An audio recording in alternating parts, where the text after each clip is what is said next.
Lecture 8 start करते हैं। हम इससे पीछे वाले लेक्चर में आपका कोई क्वेश्चन है? पहले तो मुझे ये बता दें कि मेरी वॉइस क्लियर आ रही है आपको? जी मैम। ठीक है। नहीं मैम, अभी तो कोई क्वेश्चन नहीं है। दरअसल ये मैंने आप तैयार करना है 7 चैप्टर। ठीक है। तो हमने पढ़ा था कॉमन साइज स्टेटमेंट। इसमें आप क्या करोगे, इसमें सिंपली आप परसेंटेज में लिखोगे। ठीक है, एक स्टैंडर्डाइज फॉर्म में। वहीं से वो आगे नेक्स्ट लेक्चर स्टार्ट करता है कॉमन साइज स्टेटमेंट का। वो क्या कह रहा है कि आपने इसको जब कंपैरिजन करना है तो अब वो आपके लिए इजी हो जाएगा। आप क्या करते हो, परसेंटेज को इजीली कंपैरिजन कर लेते हो। ठीक है, बजाय ये कि आप डॉलर्स को प्लस माइनस करते रहो। परसेंटेज जो है वो एक स्टैंडर्डाइज फॉर्म है और वो अच्छे से जो है रिप्रेजेंट आपको करवा देती है। ठीक है। और उसके बाद उसने अगेन वही बात की हुई है कि जो टोटल एसेट्स हैं आपके बैलेंस शीट के, आप उनको 100% लेते हो और बाकी जो सारी चीजें होती हैं आप उसको उसके अकॉर्डिंग लेते हो। यहाँ पे उसने एक बैलेंस शीट आपको दिखाई है। ठीक है, 2000 x1 की और ये 2000 x2 की। सेम बैलेंस शीट की लेफ्ट साइड उसने यहाँ पे शो करवाई है, सॉरी राइट साइड, ये लायबिलिटीज वाली। ये 2000 x1 की है और ये 2000 x2 की है। इसी को वो कन्वर्ट कर रहा है कॉमन साइज बैलेंस शीट के अंदर। ठीक है, कॉमन साइज हमने पढ़ा था परसेंटेज में होता है। अब वो क्या करेगा कि यहाँ पे एसिड्स कितने हैं आपके पास, 33, 73। ठीक है, इसको वो ले लेगा एज अ 100%। यहाँ पे एक सेकेंड।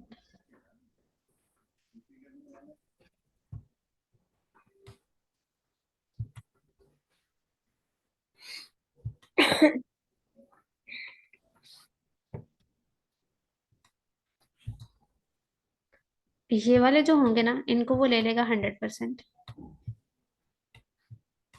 2000 x1 के लिए। सेम 2000 x2 के लिए इसको क्या करेगा, इसको ले लेगा कि ये है आपके पास 100%। ठीक है, अब वो क्या करेगा यहाँ पे, 100% उसने ले लिए टोटल एसिड्स दोनों ईयर्स के। उसने कितने लिख दिया आपके पास, 100%। यहाँ पे ये। ठीक है, मतलब मैम इसमें जो आ रही है वो परसेंटेज में आ रही है। परसेंटेज में आ रही है। अब बात ये आती है कि आपने ये जो कैश आपके पास आ रही है 2.5 2.7, ये आपने कैसे कैलकुलेट करनी है? आपने क्या करना है, ये $84 हुए, $84 आपने लिए। ठीक है, इनको डिवाइड कर देना आपने टोटल अमाउंट के साथ। टोटल अमाउंट कितनी है आपके पास, 33, 73। ठीक है, फिर उसको आपने मल्टीप्लाई कर देना 100 के साथ। तो ये आपके पास जो भी आंसर आएगा उसको आपने यहाँ पे मेंशन कर देना, जो आपके पास आया है 2.5। ठीक है, आंसर आपके पास जी 2.5 आया और 2.5 को आपने यहाँ पे मेंशन कर दिया, मतलब ये 2.5 और साथ में आपने परसेंटेज लगा दिया। इसी तरह ये सारी चीजें उसने कैलकुलेट करके यहाँ पे स्टेप बाय स्टेप जो है वो मेंशन की हुई है। और यहाँ पे वो क्या फिर कहता है कि यहाँ से आप एस्टिमेशन लगा सकते हो 2000 x1 में जो कैश थी आपके पास वो 2.5% है। ठीक है, आपके टोटल एसिड्स में जो कैश है वो 2.5% है। और देखो आप ये जो एसिड्स लिखते हो, पहले आप करंट एसिड्स लिखते हो सारे, फिर आप उसके बाद फिक्स्ड एसिड लिखते हो। तो सारी बात है, करंट एसिड्स जो होंगे वो टोटल जो आपके एसिड्स होंगे उनके बहुत कम परसेंटेज रह जाएगी। ठीक है, 2.5% से सेकेंड ईयर में क्या हुआ, 2.7% हो गया इंक्रीज करके। सेम ये भी सारी चीजें उसने परसेंटेज के साथ शो की हुई हैं। यहाँ पे नेट प्लांट एंड इक्विपमेंट आ गया, वो 80.9% थे। और फिर सेकेंड ईयर में डिक्रीज हो गए, कितने रह गए, 80.3%। ठीक है, क्लियर? जी ma'am. Common size balance sheet में आपने क्या किया, सिंपली उसको सारी जो आपको गिवन थी उसको आपने उसमें कन्वर्ट कर दिया परसेंटेज में।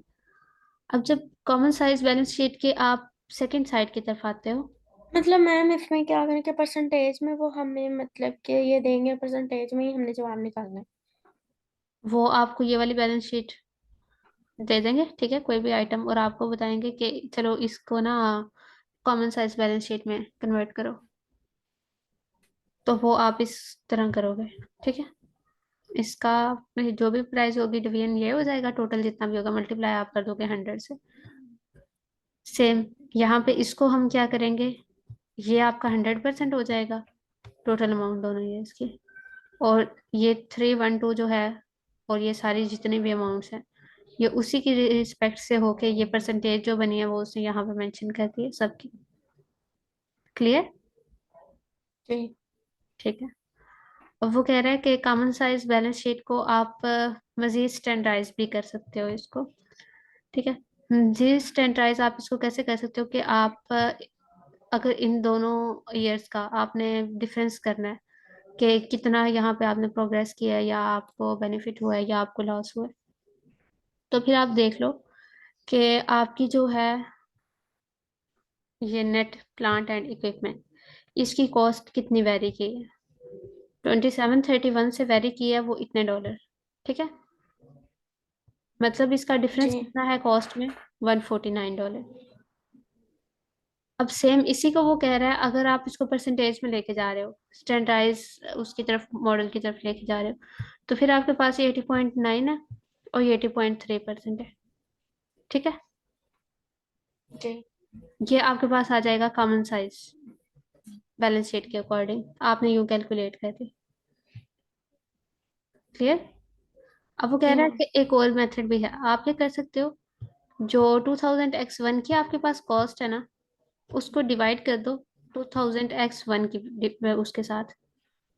ठीक है। 2000x1 की कितनी है प्राइस, ये टोटल एसेट्स, और 2000x2 की कितनी है ये, इनको डिवीजन करो। अब आप देखो इसमें डिफरेंस कितना आया, और ये जो डिफरेंस है ये होगा कॉमन बेस स्टेटमेंट के थ्रू। ठीक है, कॉमन बेस ये जी स्टेटमेंट, इसके थ्रू ये जो डिफरेंस आया वो आपके पास 1.0545 जितना भी ये बना। अब इसमें परसेंटेज के अकॉर्डिंग अगर आप डिफरेंस देखो तो वो बता रहा है कि इतने परसेंट जो है आपकी अमाउंट वो क्या की है, इंक्रीज की है। ठीक है। इसकी उसने जस्ट बताई है आपको नेट प्लांट एंड इक्विपमेंट की।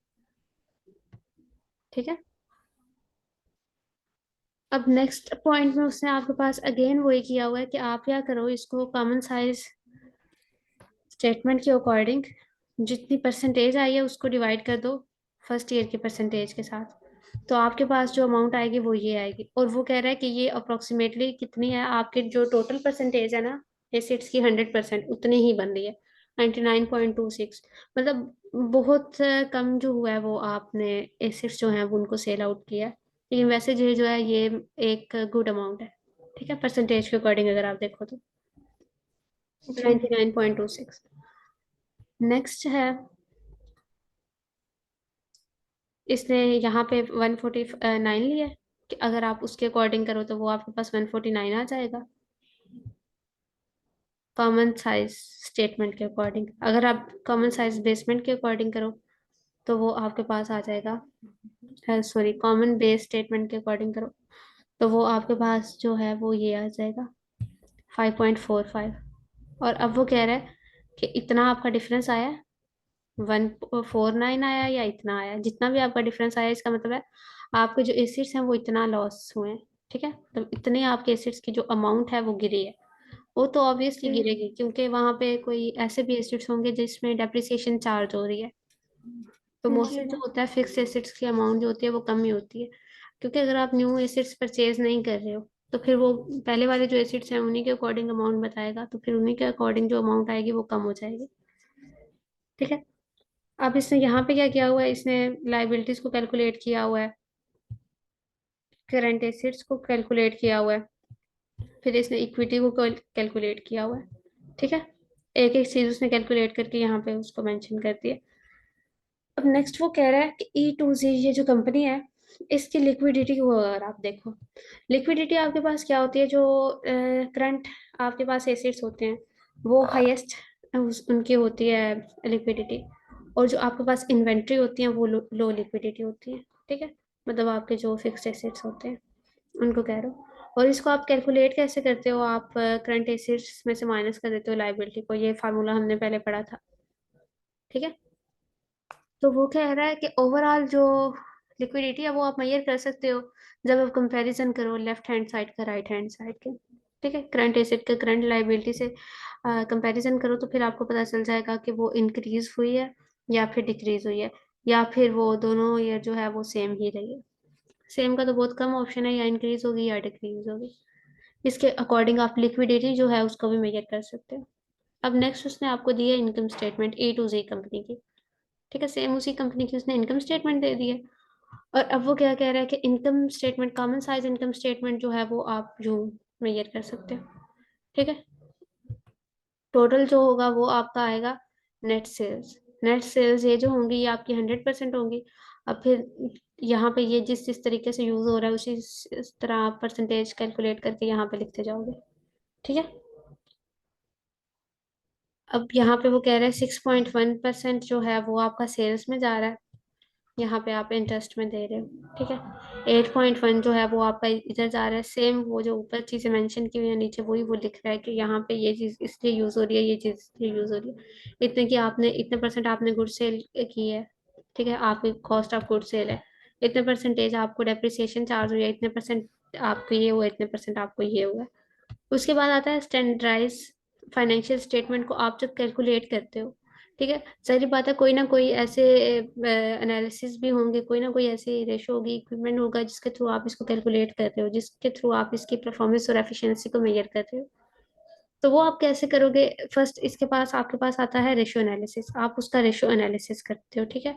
आप देखते हो कि आपकी जो कंपनी है, रेशियो एनालिसिस आप यूजुअली तब करते हो जब आपने अपनी ही कंपनी के मतलब जो प्रीवियस ईयर है उसके साथ कंपैरिजन करना हो।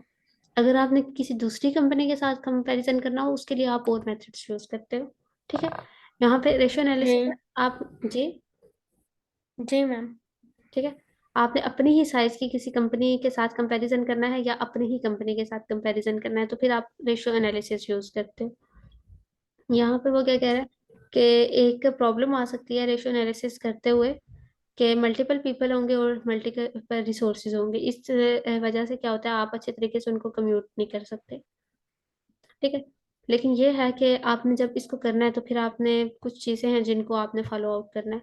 एक ये कि आपकी कंपनी अगर प्रोग्रेस कर रही है, ठीक है, अगर आपने उसके रेशियो एनालिसिस करनी है, उसको कैलकुलेट करना है कॉमन साइज स्टेटमेंट को, या फिर उसके कंपैरिजन को आपने कैलकुलेट करना है, तो वो आप किस तरीके से करोगे, ठीक है, हाउ इट इज कंप्यूटेड, आप उसको कैसे जी। कंपैरिजन करोगे। और फिर आपने देखना है आप कौन से मेजर्स लोगे और कैसे कौन कौन से स्टेप्स जो होंगे वो आप फॉलो करोगे, ठीक है, और किस स्टेप में आप इंटरेस्टेड हो। सेम हमने पढ़ा था ट्रेड के राइटर्स जो होते हैं वो किसी और चीज़ में इंटरेस्ट होते हैं, और बाकी जो होते हैं वो हर कोई जो होता है अपने हिसाब से कंपनी में इंटरेस्ट शो करता है। यूनिट ऑफ मेजरमेंट जो है वो आपने कौन सा यूज़ करना है, और अगर हाई वैल्यू आ गया है, लो वैल्यू आ गया, वो आपको क्या बताएगी, ठीक है। और जो भी वैल्यू आई है वो आपने गलत मेजर तो नहीं की, मतलब वो आपको मिसलीड तो नहीं कर रही। सही बात है, जो लो वैल्यू है उसका मतलब ये है कि आपको मजीद इम्प्रूवमेंट की ज़रूरत है, और फिर आप कौन से स्टेप्स ले सकते हो उसको इम्प्रूव करने के लिए, ठीक है। ये जो आपके रेशियो एनालिसिस है इसको इम्प्रूव करने के लिए आप कौन से स्टेप ले सकते हैं। अब यहाँ पे उसने बताया कि तीन तरह से आप इसको मजीद फर्दर, उसने रेशियो एनालिसिस को डिवाइड किया तीन कैटेगरीज में। फर्स्ट आपके पास आया शॉर्ट टर्म सॉल्वेंसी, ठीक है, इसको आप लिक्विडिटी रेशियो भी कह सकते हो। ये कब कैलकुलेट करते हो आप? ये तब करते हो जब आप शॉर्ट टर्म जो होते हैं आपके बिल्स उनके साथ डील कर रहे होते हो, ठीक है, शॉर्ट टर्म मतलब करंट एसेट्स के साथ आप डील कर रहे होते हो। इनका क्या होता है कि इन्होंने एक साल के अंदर ही खत्म हो जाना होता है, ठीक है, एक साल, एक माह, 2 माह बाद आपने क्लियर किए और ये खत्म, मतलब शॉर्ट टर्म के लिए होते हैं। फिर आपके पास आती है लॉन्ग टर्म सॉल्वेंसी, ये देखिए फाइनेंशियल लेवरेज, इसका दूसरा नेम है, ठीक है। इसका क्या होता है, इसका गोल होता है कि इसने लॉन्ग टर्म के लिए चलना होता है, ये लॉन्ग टर्म की जितनी भी ड्यूटीज होती हैं वो उसके लिए ये आप करते हो फाइनेंशियल रेशो, ठीक है। थर्ड आपके पास आता है एसेट मैनेजमेंट या फिर टर्नओवर, उसका दूसरा नेम। ये आप कब करते हो? जब आपने देखना हो कि आपके जो एसिड्स हैं उनकी एफिशिएंसी कैसी है, उनकी हेल्थ कैसी है, वो मेंटेन हो रहे हैं या नहीं हो रहे, या लॉस में जा रहे हैं, ठीक है। प्रॉफिटेबिलिटी रेशो आएगी आपके पास, वो क्या होता है, वो ये होता है कि आप कैसे अपने एक्सपेंसेस को कंट्रोल कर सकते हो। सेकंड, थर्ड आपके पास आती है मार्केट वैल्यू रेशो। इसका ये है कि आपने अपने फाइनेंशियल स्टेटमेंट के बियॉन्ड कैसे जाना है, उससे ज़्यादा, मतलब जितना उधर नेट सेल्स शो हुई है उसके ज़्यादा अगर आप कर रहे हो, या फिर अगर आपको उसको फॉलो नहीं कर रहे तो वो आपने क्या क्या स्टेप्स लेने। वन बाय वन उसने यहाँ पे फार्मूला सारे बताए हुए हैं और उसने बताया हुआ है कि आप इसको कैसे करते हो। शॉर्ट टर्म सॉल्वेंसी और लिक्विडिटी रेशियोज, ठीक है। इसको मेजर करने के लिए वो क्या कहते हो कि आप डील करते हो शॉर्ट टर्म है ना, तो सारी बात है, आप करंट एसेट्स के साथ डील करोगे और करंट लाइबिलिटीज के साथ डील करोगे, ठीक है। ये बात मैं आपको बार बार बताती हूँ कि करंट एसेट्स जो होते हैं वो शॉर्ट टर्म के लिए होते हैं, वो एक साल के अंदर अंदर आपके शुरू होते हैं और खत्म हो जाते हैं, ठीक है। फॉर एग्जाम्पल इसमें कैश आती है, कैश जो है वो आपके एक साल में आई और साथ ही चली, तब ठीक है।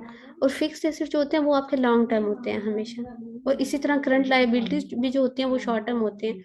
और जो आपके पास ट्रेड क्रेडिटर्स होते हैं उनकी डीलिंग भी शॉर्ट टर्म के साथ होती है। वो क्या करते हैं, वो देखते हैं कि अगर आपकी वो करंट एसेट्स और करंट लाइबिलिटीज को ही देखते हैं, और वो आपके इसी को देखते हैं शॉर्ट टर्म सॉल्वेंसी को। ये जो आपकी करंट रेशो आ रही होती है ना, इनको डिवीजन करके वो इसी चीज को देखते हैं, ठीक है। ये शो करवाती है कि आपने लास्ट 12 मंथ्स का आपका क्या था, प्रोग्रेस आपकी क्या थी, आपने कैसे कैसे अडॉप्ट किए सारे मेजरमेंट, और आपने कैसे उसको कंट्रोल किया। अगर आपकी लिक्विडिटी मतलब इंक्रीज हुई है, डिक्रीज हुई है, आपकी कंपनी लॉस में गई है, तो फिर आपने कैसे सिचुएशन हैंडल की। और एक मंथ आपकी अगर ये थी करंट रेशो, तो सेकंड मंथ आपकी क्या बनी, ठीक है। तो वो क्या करते हैं, वो सारे इसको करंट रेशो जो होती है इसको देखते हैं। और इसका जो यूनिट ऑफ मेजरमेंट है वो डॉलर्स में भी हो सकता है और टाइम्स में भी हो सकता है। नेक्स्ट है आपके पास यहाँ पे उसने उसको बताया भी हुआ है कि 2000x2 का अगर आप देखो करंट रेशो, तो कह रहा है करंट रेशो उसने कैलकुलेट की हुई है A2Z कंपनी की। ये जो कंपनी हमारे पास पीछे शो हुई है इसकी 2000x2 को देखो, यहाँ पे आपके पास 2000x2। हम्म करंट एसेट्स के चेक करें आप, कितने हैं आपके पास। ये टोटल करंट एसेट्स आपके पास कितने हैं, 708। और अगर आप यहाँ पे आके इसकी करंट लायबिलिटी चेक करें, तो ये आपके पास बनेगी 540। तो इसको वो क्या कर रहा है, करंट लायबिलिटी को डिवाइड कर रहा है, करंट एसेट्स डिवीजन कर दी उसने करंट लायबिलिटी, ठीक है। जो आंसर आया वो आया 1.31 टाइम्स। अब वो कह रहा है कि जितनी आपकी करंट लायबिलिटी है, ये आपकी करंट लायबिलिटी है, ठीक है, आपके करंट एसेट्स ज्यादा है। इस रेशो में क्या होगा, अगर $1 आपकी करंट लायबिलिटी हो, मतलब आपके पास आपने जो लोन्स वगैरह लिए हुए हैं, जो अमाउंट आपकी पेएबल है वो $1 है, तो उसके रेलिवेंट अगर आप देखो आपके एसेट्स कितने हैं, वो 1.31 है। इसका मतलब है ये कंपनी जो है आपकी वेल स्टैब्लिश है, आपकी कंपनी मतलब कोई लॉस में नहीं जा रही है। लॉस में तब जाएगी अगर जितना आपने पे करना है उसके रेलिवेंट आपके पास अमाउंट ही ना हो। ये मिनिमम आपके पास $1 होनी चाहिए अगर आपने कंपनी मतलब अपनी प्रोग्रेस देखनी है। अगर ये $1 से कम होगी, तो अगर यहाँ पे $0.5 होते, तो इसका मतलब है कि जो आपने लोन लिए हुए हैं या जो आपने करंट लाइबिलिटीज हैं जो आपने पे करनी है, बिल्स वगैरह आपके पास हैं, जो भी पेएबल्स हैं वो आपने पे करने हैं, उतनी तो आपके पास अमाउंट है ही नहीं, मतलब करंट अमाउंट आपके पास है ही नहीं उतनी, ठीक है। तो फिर होता है कि आपकी जो कंपनी होती है उसका नेगेटिव इम्पैक्ट जो होता है वो पड़ता है, ठीक है। उसका मतलब है आपकी कंपनी जो है वो डाउन जा रही है। यहाँ पे आपको क्लियर हो गया। यहाँ पे उसने जी ये मैम। लिखा हुआ है कि जो क्रेडिटर्स होते हैं वो आपके जी। इसको फोकस करेंगे, और ये एटलीस्ट 1 होनी चाहिए करंट रेशियो जो है आपके पास, तभी आपकी जो लाइबिलिटी होगी वो मतलब आपकी करंट एसेट्स हमेशा ज़्यादा होने चाहिए, इन शॉर्ट ये। और अब वो कह रहा है द शॉर्ट टर्म इफेक्ट। हाँ, अगर शॉर्ट टर्म आप लाइबिलिटी आपकी ज़्यादा है, ठीक है, पेएबल आपके ज़्यादा है, अगर कैश आपकी कम हो गई है, तो फिर सेम आपके पास मुश्किल आएगी। और करंट इवेंट्स है, करंट इवेंट्स में कौन कौन लोग होंगे आपके पास, होंगे करंट आपके सप्लायर्स होंगे और क्रेडिटर्स होंगे, जिन्होंने दोनों ने आपके साथ डील करना है शॉर्ट टर्म के लिए। अब इसमें क्रेडिटर्स कौन से हो सकते हैं, अगर आपने किसी से रॉ मटेरियल बाय किया, ठीक है, आप उसे कहते हो कि at the end of year मैं क्या करूंगा, तुम्हें पे कर दूंगा इसका, या फिर आफ्टर 6 मंथ्स, आफ्टर 3 मंथ्स मैं आपको पे कर दूंगा। तो फिर वो देखेगा कि आपके लास्ट ईयर की जो करंट रेशो है वो क्या है, किस हिसाब से तभी सही बात है ना, वो आपको अपना सामान उठाने देगा, ऐसे तो वो नहीं उठाने देगा। फिर वो आपकी रेपुटेशन कंपनी की चेक करेगा और उसके बाद आपको देगा लोन भी, अगर आपने किसी से लेना है तो भी, ठीक है।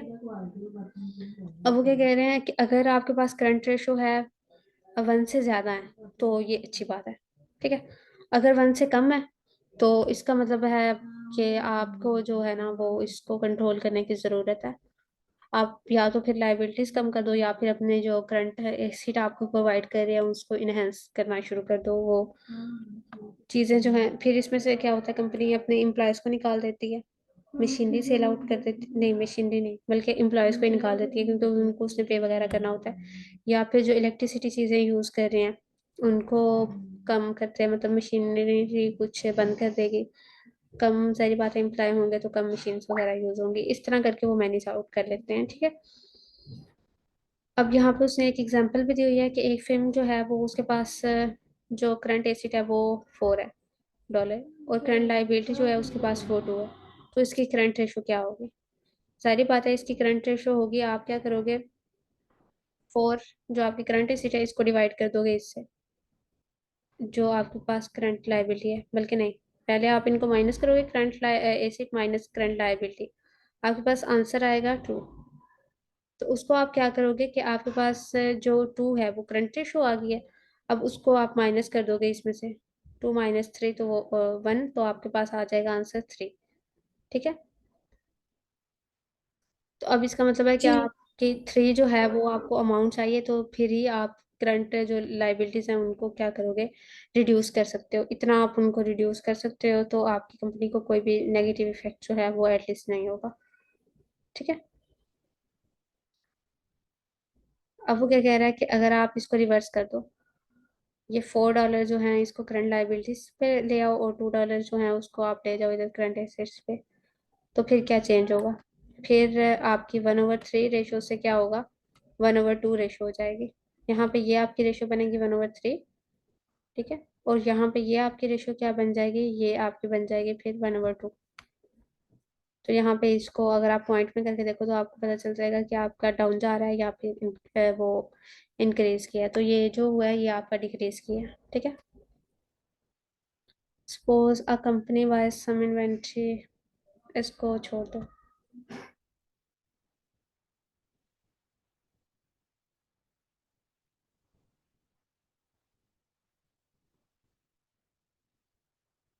यहाँ पे वो यही कह रहा है कि अगर कोई है फर्म, वो अपनी वो करते, मशीनरी वगैरह जो है वो आपको सेल करते, तो फिर क्या होगा? फिर वो कंपनी उसकी वो उससे मेंटेन कर सकती है या नहीं कर सकती? जैसे हमने यहाँ पे देखा कि वो कैसे मेंटेन कर सकती है, अपने करंट जो एसेट्स हैं उनको कम कर दे, सॉरी जो करंट लाइबिलिटीज हैं उनको कम करते, जो उसके पेएबल्स हैं उनको कम करे, एम्प्लॉयज को निकाल दे, या इन्वेंट्री सेल आउट करते, इन्वेंट्री बंद करते, जो मशीनरी उनकी ज़्यादा इलेक्ट्रिसिटी कंज्यूम करी है या जो उसे टैक्स देने पड़ रहे हैं उनको कम करते। फिर वो क्या करती है, फिर वो इस्टेब्लिश हो सकती है, और फिर अगर वो इंक्री उसकी जो है डिक्रीज भी कर रही है इन्वेंट्री, तो उसका क्या मतलब है कि वो उसके रिसीवेबल जो है वो बढ़ रहे हैं। ठीक है।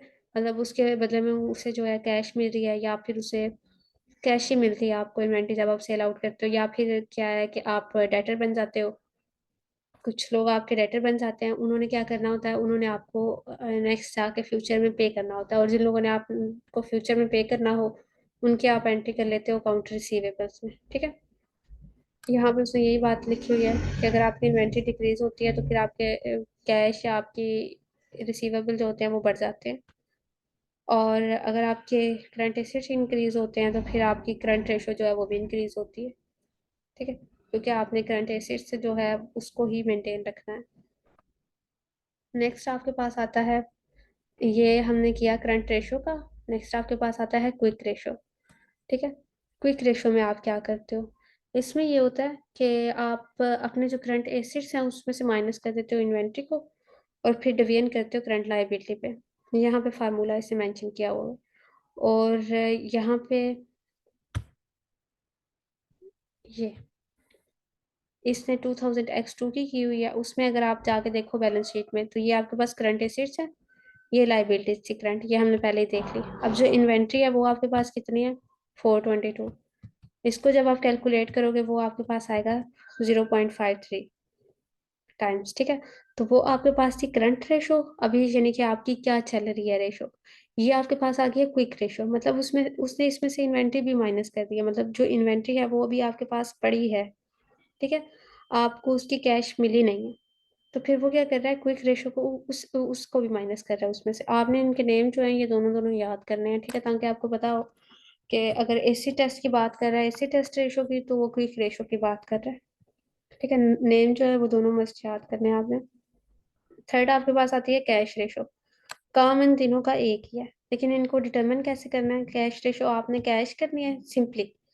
आपकी बैलेंस शीट में कैश भी है, इन्वेंट्री भी है, और उन सब मतलब अकाउंट पेएबल भी है, उनको मिला के, कैश को और अकाउंट पेएबल को मिला के आपके पास करंट एसेट्स बनते हैं ना। कि यहाँ पे आपने सिर्फ कैश लेनी है। जितनी अमाउंट कैश की लिखी हुई है सिंपली वो ले लो, उसको डिवाइड कर दो करंट लाइबिलिटी से। ठीक है, जो टोटल है करंट लाइबिलिटीज का, उससे डिवाइड करोगे तो आपके पास आ रहा है 0.18। ये इसकी आ जाएगी आपके पास करंट रेशो। ठीक है, और यहाँ पे आपके लेक्चर जो है वो आपका एंड हो रहा है। ये जो मैंने लास्ट बात की है वो मैं आपको जस्ट दिखा देती हूँ। ये देखो, ये करंट एसेट्स जो हैं वो ये कैलकुलेट हुए हैं, उसमें आपके पास ये तीनों चीजें आई हैं। तो आपने क्या करना है, लास्ट में जस्ट कैश लेनी है। ठीक है, और कोई चीज ये टोटल नहीं लेना आपने, जस्ट इधर से कैश की जितनी प्राइस है ये उठा लेनी है। ठीक है, अब कोई क्वेश्चन है तो आप मुझे पूछ सकते हैं, या इसकी प्रैक्टिस आपको बहुत करनी पड़ेगी उसके बाद ही आप, क्योंकि ये सारी कैलकुलेशन पे बेस है, सारी कैलकुलेशन आपको करनी होगी। जी मैम, ये मैं दोनों चैप्टर्स कल ही बैठ के करूंगी। ये जैसे कल बैठ के कर लें, कल फिर आपके लेक्चर्स भी आपके दो होने हैं ना, याद है आपको, लेकिन मैंने कहा था मैं दो लेक्चर्स लूंगी। तो अब आपने क्या मैम कैसे, हफ्ते वाले, कल तो हफ्ता है। कल तो हफ्ता है ना, तो मेरा वीकेंड हफ्ते से ही शुरू होता है। ठीक है, तो अब मुझे बताएं फिर, लेक्चर स्केड्यूल एक ही लेक्चर में मैं आपको दो लेक्चर कवर करवा दूँ एक ही टाइम में, या फिर दो सेपरेट टाइम में लेक्चर लें, मतलब एक दिन में हो जाए, एक अपनी टाइमिंग मैम एक आप दिन संडे में। वाले दिन दो करवा दीजिएगा, ये मैंने कल बैठ के दो कवर करनी है। और मुबशिर, आप बताएं, मुबशिर क्लास में ही है? जी मैम। Yes ma'am. आप बताएं, कल आप दो ले सकते हैं?